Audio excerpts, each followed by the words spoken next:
అధినేత చంద్రబాబు నాయుడు ఈ ఎన్నికల్లో 2 నియోజకవర్గాల నుంచి పోటీ చేయబోతున్నారా? కేవలం కుప్పం నియోజకవర్గం నుంచే పోటీ చేస్తే ఏదైనా తేడా వచ్చే ప్రమాదం ఉందని భయపడుతున్నారా?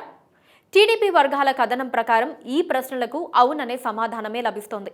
చంద్రబాబు నాయుడు వచ్చే ఎన్నికల్లో కుప్పంతో పాటు మరో సురక్షితమైన నియోజకవర్గాన్ని కూడా ఎంచుకొని పెట్టుకున్నారని ప్రచారం జరుగుతోంది.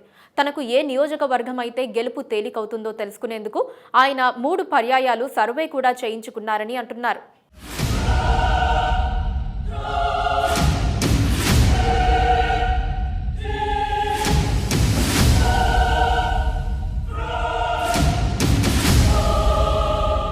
తెలుగుదేశం పార్టీ అధినేత చంద్రబాబు నాయుడు తన రాజకీయ జీవితంలోనే ఎన్నడూ లేనంతటి టెన్షన్తో ఉన్నట్లు సమాచారం.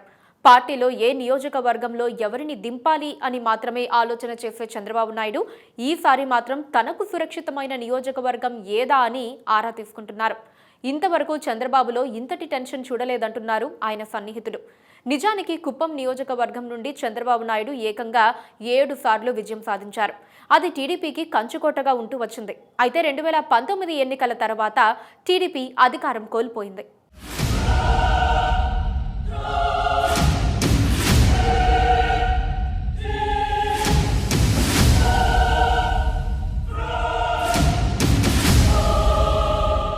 రెండు 2019 అసెంబ్లీ ఎన్నికల్లో ఓటమి తర్వాత జరిగిన పంచాయతీ, ఎంపీటీసీ, జెడ్పీటీసీ, మున్సిపల్ ఎన్నికల్లో కుప్పం నియోజకవర్గంలోనూ పాలక వైఎస్ఆర్ కాంగ్రెస్ పార్టీ సత్తా చాటింది.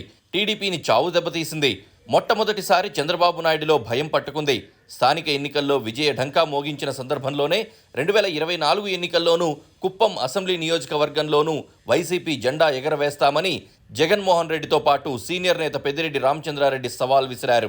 ఈ నేపథ్యంలోనే చంద్రబాబు నాయుడు కుప్పంపై దృష్టి సారించడం మొదలుపెట్టారు. 3 నెలలకోసారి కుప్పం వెళ్లి 2-3 రోజులు అక్కడే మకాం వేస్తున్నారు. నియోజకవర్గంలో పార్టీ క్యాడర్తో మంచి చెడ్డా మాట్లాడుతున్నారు. అంతేకాదు 7 సార్లు గెలిచిన కుప్పంలో ఇంతవరకు సొంత ఇల్లు కూడా కట్టుకొని చంద్రబాబు నాయుడు కుప్పంలో ఇల్లు కూడా కట్టుకున్నారు.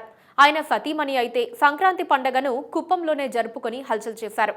చంద్రబాబు నాయుడు కుటుంబంలోని ఈ మార్పును కుప్పం ప్రజలు చాలా ఆశ్చర్యంగానూ ఆసక్తికరంగానూ గమనిస్తున్నారు. కుప్పం నియోజకవర్గంలో స్థానిక ఎన్నికలన్నింటా గెలిచిన వైఎస్ఆర్ కాంగ్రెస్ నిజంగానే అసెంబ్లీ ఎన్నికల్లో తనని ఓడిస్తే రాజకీయంగా అది తనకి చావు దెబ్బే అవుతుందని చంద్రబాబు నాయుడు భావిస్తున్నారట. అలాగని కుప్పం నియోజకవర్గం నుంచి తాను తప్పుకొని మరొకరిని అక్కడ పోటీలో పెట్టే పరిస్థితి లేదు. అలా చేస్తే ముందే ఓటమిని ఒప్పుకున్నట్లు అయిపోతుందని చంద్రబాబు భయపడుతున్నారట.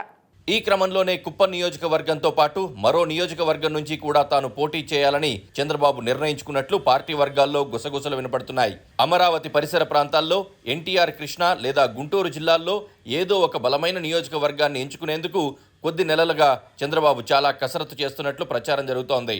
2 నియోజకవర్గాల్లోనూ పార్టీ స్థితిగతులపై ఆయన సొంత సర్వేలు కూడా చేయించుకున్నారట. ఆ రెండింటిలో ఏదో ఒక చోట నుంచి కూడా నామినేషన్ దాఖలు చేసే అవకాశాలున్నాయంటున్నారు.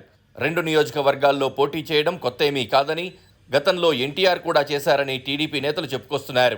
గత తెలంగాణ అసెంబ్లీ ఎన్నికల్లోనూ బీఆర్ఎస్ అధినేత అప్పటి ముఖ్యమంత్రి కేసీఆర్ కూడా 2 స్థానాల నుంచి పోటీ చేసిన సంగతి తెలిసిందే.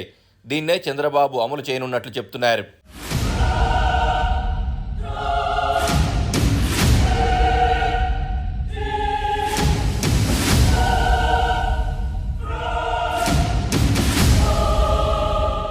చంద్రబాబు నాయుడే కాదు, ఆయన తనయుడు నారా లోకేష్ కు మరో నియోజకవర్గాన్ని అన్వేషిస్తున్నట్లు సమాచారం. గత ఎన్నికల్లో టీడీపీ అప్పటిదాకా అధికారంలో ఉన్న మంగళగిరి నియోజకవర్గంలో పెద్ద ఎత్తున డబ్బులు వెదజల్లిన నారా లోకేష్ విజయం సాధించలేకపోయారు. అది చంద్రబాబు నాయుడికి జీర్ణం కాలేదు. అటు లోకేష్ కూడా షాక్ తిన్నారు. ఈ ఎన్నికల్లోనూ మంగళగిరి నుంచే పోటీ చేస్తానని లోకేష్ అన్నా లోలోన మాత్రం మంగళగిరిలో మరోసారి తేడా జరిగితే ఏంటి పరిస్థితి అన్న భయం అయితే ఉందంటున్నారు. అందుకే తండ్రితో పాటు లోకేష్ కూడా 2 స్థానాల నుంచి పోటీ చేయటం కానీ లేదంటే మంగళగిరి వదిలేసి మరో నియోజకవర్గానికి బదిలీ కావటం కానీ చేస్తారని అంటున్నారు. ఈ పరిణామాలను గమనిస్తూ ఉంటే ఈ ఎన్నికల్లో టీడీపీ విజయంపై చంద్రబాబు మరీ అంత ధీమాతో లేరన్న విషయం అర్థమవుతోందంటున్నారు రాజకీయ పండితులు. ఓడిపోతే ఏంటి పరిస్థితి అని పార్టీ అధినేత ఆలోచన చేయటమే వారిలో భయానికి నిదర్శనమని వారంటున్నారు.